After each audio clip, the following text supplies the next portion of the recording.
It's all well and good to plug all of the information into the model, run it and produce lots of nice numbers and graphs. But it's essential to understand roughly how the model is processing all of that information and check that those numbers make sense.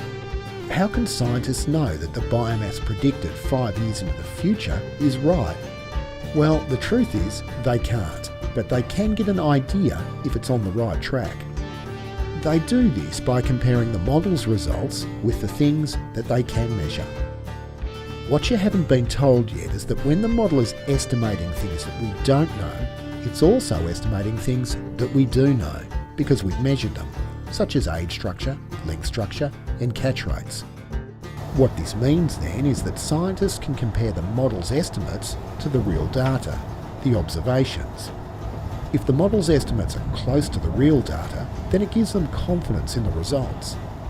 If the estimates aren't close, then the scientists can change some of the parameters and rerun the model.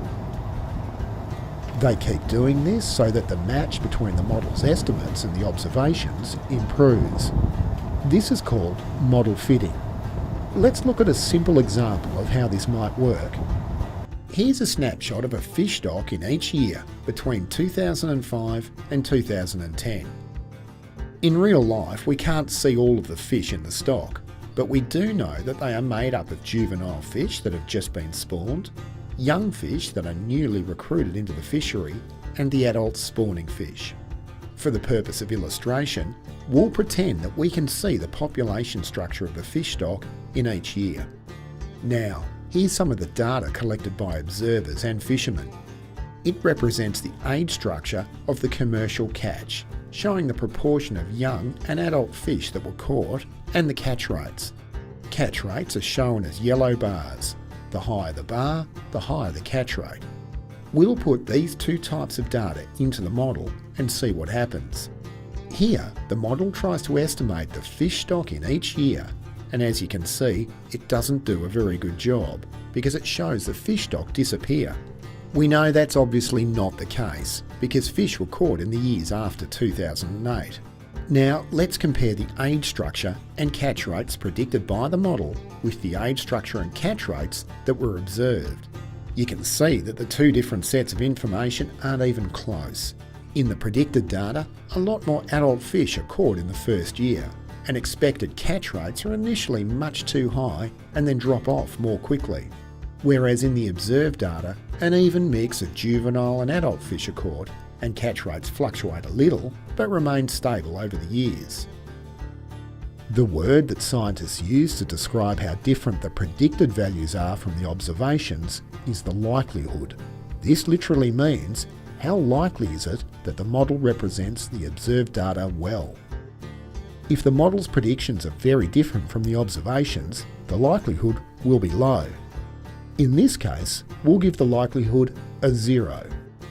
Fitting involves adjusting the parameters until the likelihood of the model representing the observed data is as big as you can get it. Let's change the model parameters a bit and see what happens. This time the results look more like the observations, but are still a bit different because there are more juvenile fish in the catch than were observed, and the catch rates are a bit too high. You can see that the likelihood is better than the first go, but the predictions are still not close to the observations. Let's have another go.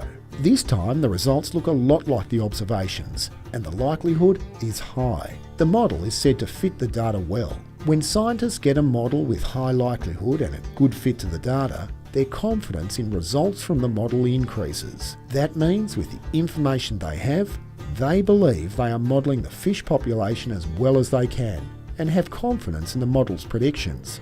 Scientists then check models by adjusting the parameters and testing the assumptions. This is called sensitivity testing, and really means they are testing how sensitive the model's outputs are in response to these adjustments.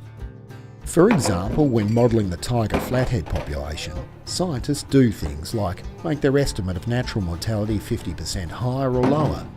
They might change the relationship between the spawning stock biomass and recruitment, or change the growth rate. The other thing that sensitivity tests do is to highlight the parts of the information that need to be looked at more closely. For example, if the results are very sensitive to changes in growth, then it might mean that more growth information needs to be collected. Now we've seen how the stock assessment models work and how we can tell if they make sense. The next thing to look at is how they get turned into TACs. That's where fisheries managers apply harvest strategies, and we're going to look at that in our final section, Fishing for the Future.